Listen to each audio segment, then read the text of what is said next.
ഇന്നിപ്പോൾ ഞാൻ പറയുകയാണ്, ഞങ്ങൾ UDF-ലേക്ക് പോവുകയാണ് എന്ന് പറഞ്ഞാൽ ഈ 5 MLA-മാരും കേരള കോൺഗ്രസിനോടൊപ്പം ഉണ്ടാവും. പക്ഷേ ഒരിക്കലും പോവില്ല, ഞങ്ങൾ ഇടതുപക്ഷത്തിനോടൊപ്പമാണ്. ഇവിടെ ഇരുന്ന് ചോദിച്ചു.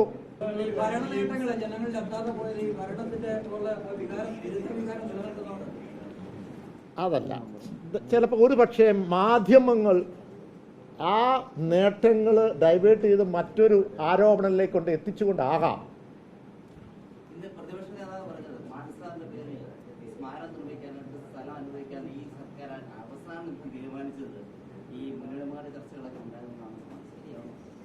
ഈ അപേക്ഷ നേരത്തെ തന്നെ വർഷങ്ങൾക്ക് മുമ്പ് കൊടുത്തതാണ്. പക്ഷേ സ്ഥലം ഐഡൻറ്റിഫൈ ചെയ്യാൻ പറ്റിയില്ല. അതിനുശേഷമാണ് സ്ഥലം ഐഡൻറ്റിഫൈ ചെയ്തത്. ഇത് ഒരു 6 മാസക്കാലമായി ഇതിൻ്റെ പ്രോസസ്സ് നടക്കുന്നത്. പക്ഷേ അതിൻ്റെ ഇടയ്ക്ക് പഞ്ചായത്ത് തിരഞ്ഞെടുപ്പ് വന്നു. ഇപ്പോൾ അതിൻ്റെ സമയം കിട്ടിയപ്പോൾ വന്നു എന്നുള്ളത് മാത്രമേ ഉള്ളൂ. അല്ല, ഞാൻ പറഞ്ഞത് സ്ഥലം നമുക്ക് ഐഡൻറ്റിഫൈ ചെയ്ത് നമുക്ക് റവന്യൂ സ്ഥലം അല്ലെങ്കിൽ ഏതെങ്കിലും ഡിപ്പാർട്ട്മെൻറ്റിൻ്റെ സ്ഥലം നമുക്ക് കിട്ടിയെങ്കിലേ ഉള്ളൂ. അത് ഐഡൻറ്റിഫൈ ചെയ്ത് സൂട്ടബിളായിട്ട് കിട്ടിയെങ്കിലേ ഉള്ളൂ. എനിക്ക് നെയ്യാർ ഡാമിൽ കിട്ടിയായിരുന്നു, എൻ്റെ അടുത്ത് കിട്ടിയായിരുന്നു. അതുകൊണ്ട് മാണി സാറിന് ഒരു സ്മാരകമല്ല, ഒരു സ്റ്റഡി സെൻറ്റർ സ്റ്റാർട്ട് ചെയ്യുന്നതിൽ അതുകൊണ്ട് എനിക്ക് പ്രയോജനം, അല്ലെങ്കിൽ കേരള കോൺഗ്രസ് പാർട്ടിക്ക് പ്രയോജനമില്ല. അതുകൊണ്ട് ഇങ്ങനെ കിട്ടിയതുകൊണ്ടെന്ന് മാത്രമേ ഉള്ളൂ.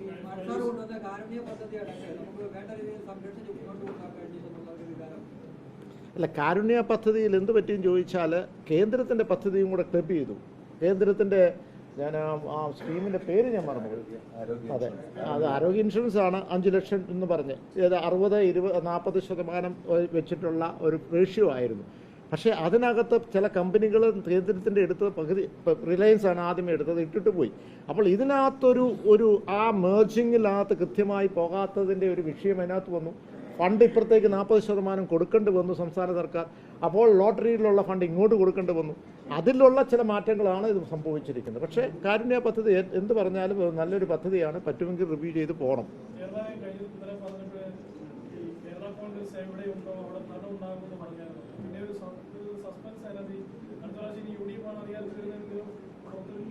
അല്ലല്ല, കേരള കോൺഗ്രസ് എവിടെയുണ്ടോ ഭരണമുണ്ട് എന്ന് പറഞ്ഞ് താങ്കൾ അവിടം വരെ പറഞ്ഞത് കറക്റ്റാണ്.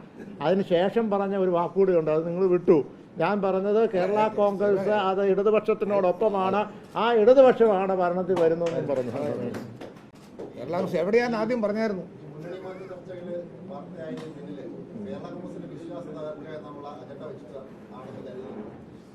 അതിനകത്ത് തീർച്ചയായിട്ടും ഞാൻ അതങ്ങനെ തന്നെ കരുതുകയാണ്. കാരണം ഒരു ഘട്ടത്തിൽ പോലും ഈ അജണ്ട ഞങ്ങൾ തുറന്നിട്ടില്ല. ഞങ്ങളെ ആരെങ്കിലും സ്വീകരിക്കുന്നു വരണം എന്ന് പറഞ്ഞാൽ ഞാൻ അവരെ ആക്ഷേപിച്ച് പറയാൻ, ഞാൻ എൻ്റെ ഒരു ഭാഷ നോക്ക്, ഞാൻ എവിടെയെങ്കിലും പ്രസംഗിക്കുമ്പോൾ ആരെയും ആക്ഷേപിച്ച് പറയാറുണ്ടോ? ഞാൻ ആക്ഷേപിച്ച് പറയാറില്ലല്ലോ. ഉത്തരങ്ങൾ കൊടുക്കും, വ്യക്തമായ വാക്കുകളിൽ ഞാൻ ഉത്തരങ്ങൾ കൊടുക്കും. പക്ഷേ അതിനുശേഷം ഞാൻ ഇന്നയാളെ കണ്ടു, ഞാൻ എൻ്റെ ഒരു സുഹൃത്തിനെ ആശുപത്രിയിൽ ICUവിൽ കിടക്കുന്ന, ക്രിട്ടിക്കലായി കിടക്കുന്ന ഒരു എൻ്റെ പിതാവിൻ്റെ സുഹൃത്തുമായ ഗൾഫിൽ പോയി 2 ദിവസത്തേക്കാണ് ഞാനിവിടെ പറഞ്ഞിട്ടാണ് പോയത്.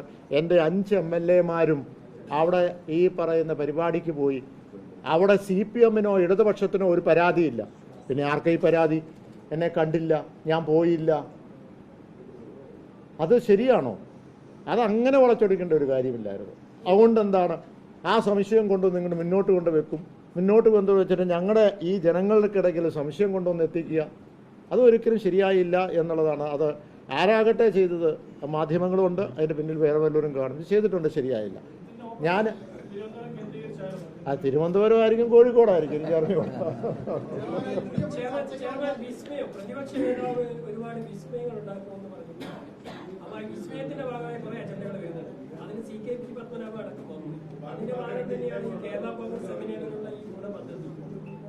അതൊന്നും എനിക്ക് അറിഞ്ഞുകൂടാ, അത് അവരോട് ചോദിക്കണം. വിസ്മയ ഏതൊക്കെയാണ് അവരുടെ ലിസ്റ്റിലുള്ളതെന്ന് ചോദിക്കണം.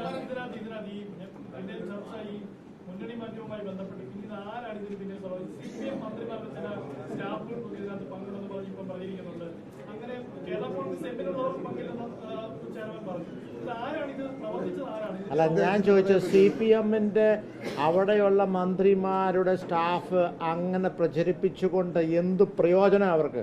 ഞങ്ങളെ അപ്പുറത്തോട്ട് വിടാനോ? അല്ലല്ല, ഞാൻ പറയട്ടെ, ഇന്നിപ്പോൾ ഞാൻ പറയുകയാണ്, ഞങ്ങൾ UDF-ലേക്ക് പോവുകയാണ് എന്ന് പറഞ്ഞാൽ ഈ 5 MLA-മാരും കേരള കോൺഗ്രസിനോടൊപ്പം ഉണ്ടാവും. പക്ഷേ ഒരിക്കലും പോവില്ല, ഞങ്ങൾ ഇടതുപക്ഷത്തിനോടൊപ്പമാണ്. ഇവിടെ ഇരുന്ന് ചോദിച്ചു.